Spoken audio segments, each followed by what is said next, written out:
We want the mind, the attention, to be like a mountain, not easily moved.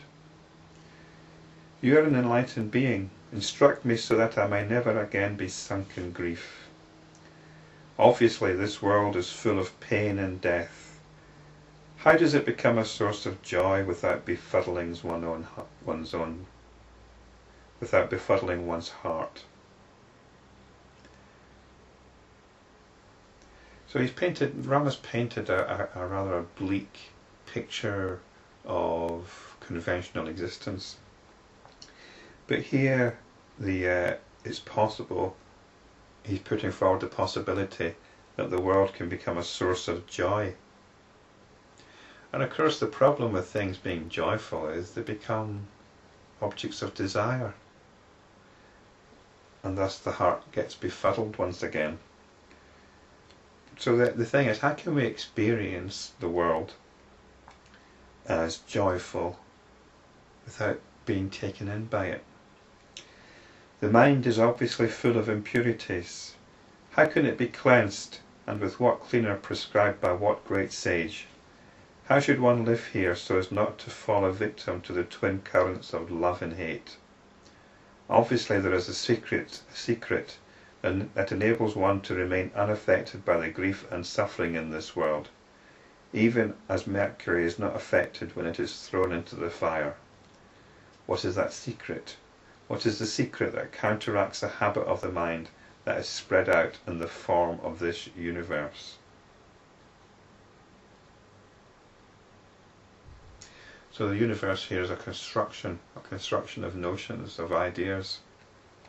This is these ideas and notions have been created by the mind. This is the net of the mind, and then the mind gets trapped in these ideas, in these notions. Who are those heroes who have freed themselves from delusion, and what methods did they adopt to free themselves? If you consider that I am neither fit nor capable of understanding this, I shall fast unto death. Because otherwise there's no point, is there? There's no point. There's no point in playing this game. If life's just a game with all this suffering attendant upon playing this game, what's the point? Rama's having none of it. Valmiki said, having said so, Rama became silent. And on the last page of this section, Valmiki said,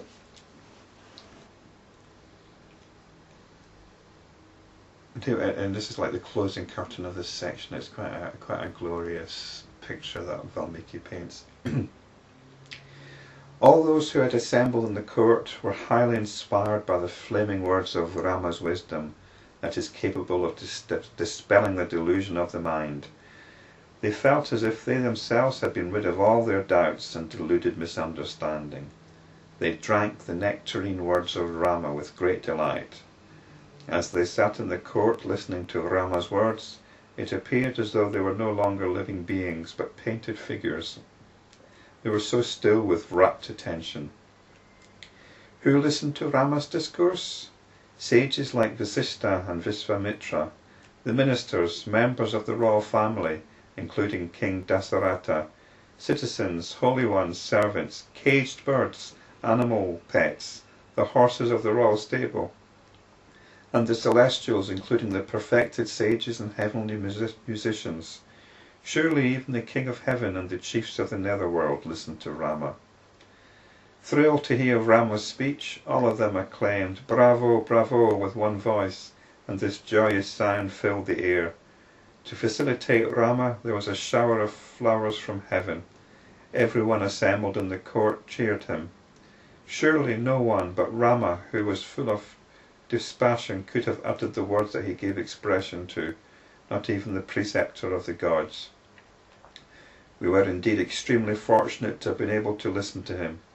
While we listened to him, it seemed as though we were filled with the feeling that there is no happiness even in heaven. So there's great jubilation at this revelation, that there's no happiness, not even in heaven. Isn't that wonderful?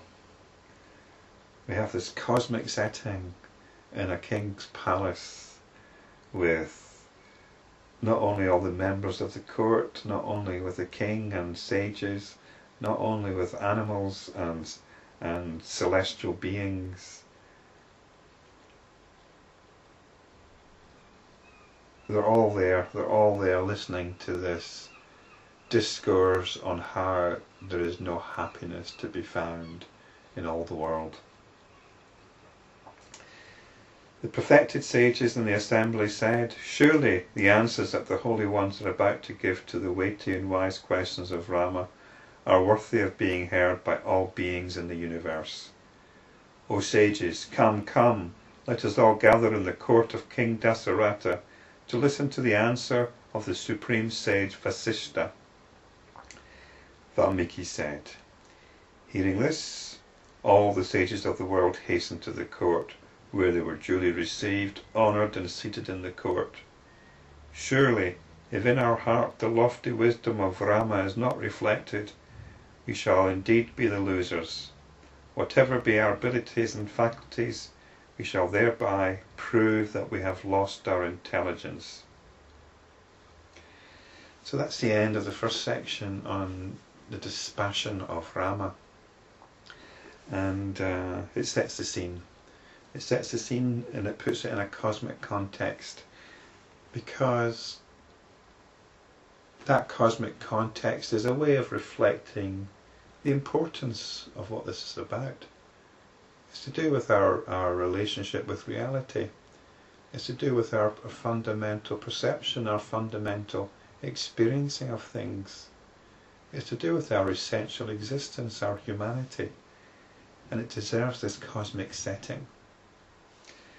The next section is entitled "The Behaviour of the Seeker."